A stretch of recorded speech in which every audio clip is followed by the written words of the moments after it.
Every step towards this beautiful house pulls my shoulders back and lifts my chin a touch higher. The Grecian columns framing the door were a particularly nice touch, but the cherub fountain was perhaps a bit gaudy. The polished brass doorknob radiated a tiny bit of the fading day's warmth. The knob didn't budge. My lack of keys was a momentary vexation.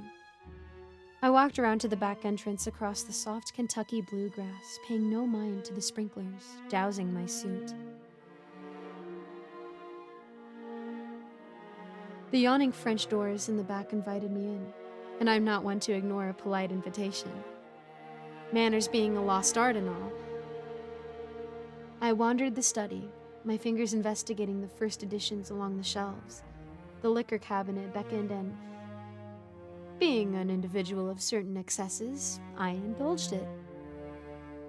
The bottle of Johnny Walker Black near empty, but that wasn't to my taste tonight. I poured a glass from the full bottle of Diplomatico and sat in the motherly grasp of a rather overstuffed Campeche chair. I allowed my messenger bag to thump onto the Brazilian walnut and breathed deeply.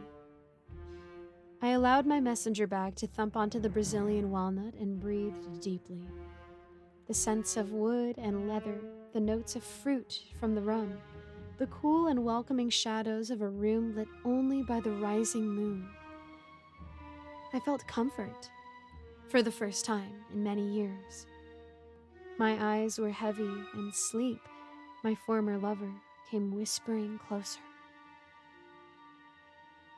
Its fingers dug deeply into me, until a sound chased it away.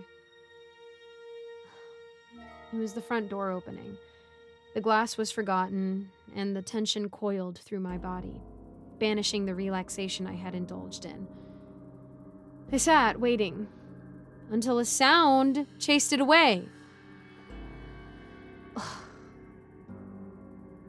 It was the front door opening. The glass was forgotten, and the tension coiled through my body, banishing the relaxation I had indulged in. I sat, waiting. Footsteps echoed, lights began illuminating the shade. Then the door to the study opened. "Who are you?" he yelled, shock and fear slapped across the canvas of his soft face like a Pollock painting. "What are you doing in my house?" "I need to talk to you. I'm here to help you." "I'm calling the police." A smile fitted across my cheek as I sprang from the chair and whipped towards him. Before he could wedge his bloated hand into his pocket, I was next to him. The sinews in my wrist tensed and flexed as my hand grabbed his. "Let's be gentlemen about this. I only want to talk." And there it was. The fear. I could smell it from his sweaty shirt. This disgusting, bloated pig of a man was afraid of conversation. His face reddened, and I'm ashamed to admit, I lost myself and threw him to the floor. He caterwauled and screamed. Nothing unusual, but still so very disappointing. "You broke my blah blah blah." Nice ties.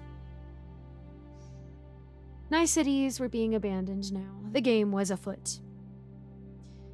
"Quiet now. I need you to listen."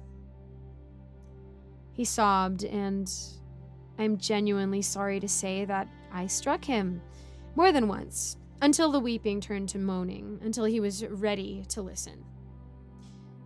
"How did all of this become yours?" "I am..." Shh, it was rhetorical. "I know how you achieved your wealth. You, sir, are a writer." The skin under my eyes was warming up. "And what do you think is the value of your work?" "I don't know. People really enjoy reading it."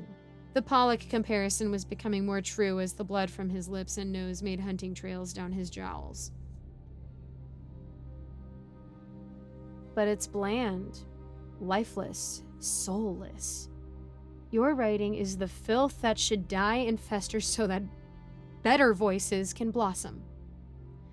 Indignation, anger, My consideration of him became imperceptibly better as he began inflating with acrimony. My writing is praised, my themes and structures are studied and dissect the human condition. It is obvious that you just lack the capacity to understand it. You make a point. You write as a study, not as an experience. Writing, true writing, is inspired by gods and muses and the crumbs of reality that we were fortunate enough to eat. But I certainly understand it. Your ham-fisted metaphors, your allegories that are ripped from better minds than yours, your safe sentence structures. Explain what I missed, please. It's philosophical. It is a scalpel taken to the study of the human condition, but I actually know that it's not very good. It's just the best I can do. His voice trailed off into a whisper. In that moment, I wanted to comfort him. Hold him and tell him it was all right. There's nobility in doing your best and falling short. Then, I glimpsed the self-portrait hanging on the study wall and began screaming. You are talented, but heartless. You are a waste of potential. Your voice doesn't deserve to be heard. You don't feel life, you watch it. A disgusting voyeur. A pervert of the soul. I was crying now. The cadence of my accusations was mad, even to my own ears. The warmth under my eyes was a furnace. People, read and buy your trash. It belongs next to romance novels and pulp fiction, not next to him, I screeched as I struck him repeatedly with the signed copy of East of Eden. I didn't remember pulling it from the shelf. Eventually, the furnace cooled. I surveyed the room, in full control once again. It had a certain elegance, a touch of danse macabre to the scene now. The shards of this hack had created a tableau of heartbreakingly beautiful designs that his worthless hands could never have accomplished with a pen. I stood, straightened my tie, and retucked my shirt. I slipped the Steinbeck into my messenger bag, justifying it as a reward for improving the literary landscape. As I strode towards the door of the study, his limp body gurgled and spit. The furnace gave a last flicker as my foot came down on his neck. The sound carried the same tone as biting into a newly ripened apple. My contributions to the letters may not be recognized by these thoughtless plebes, but my contributions to literature is nonetheless secure. At least now, someone will read something I wrote.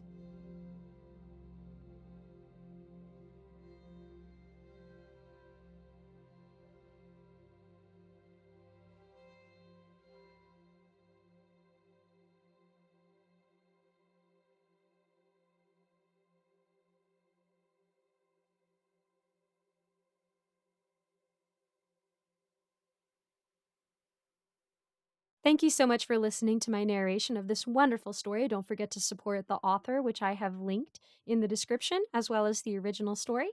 And I just want to give a quick shout out to my patrons, Scott, Old Penguin, Ellie Hutmeyer, Mr. Sankofa, Austin My Love, Rinku Star, William Hartley, Cupcake Hips, Alonzo, Icy Narrates, Jesse Hartley, Eric Cifuentes, Lawrence Wallen, and Melissa Perez.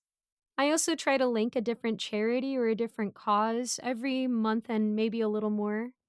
So don't forget to check out the description to support the author of the story you just listened to and to maybe help somebody else out, even if it's just $1. As always, if you guys have a prayer request, please let me know in the comments, shoot me a message on Discord. I would love to know how I can be praying for you. Thank you guys so much. God bless, and I'll see you in the next video.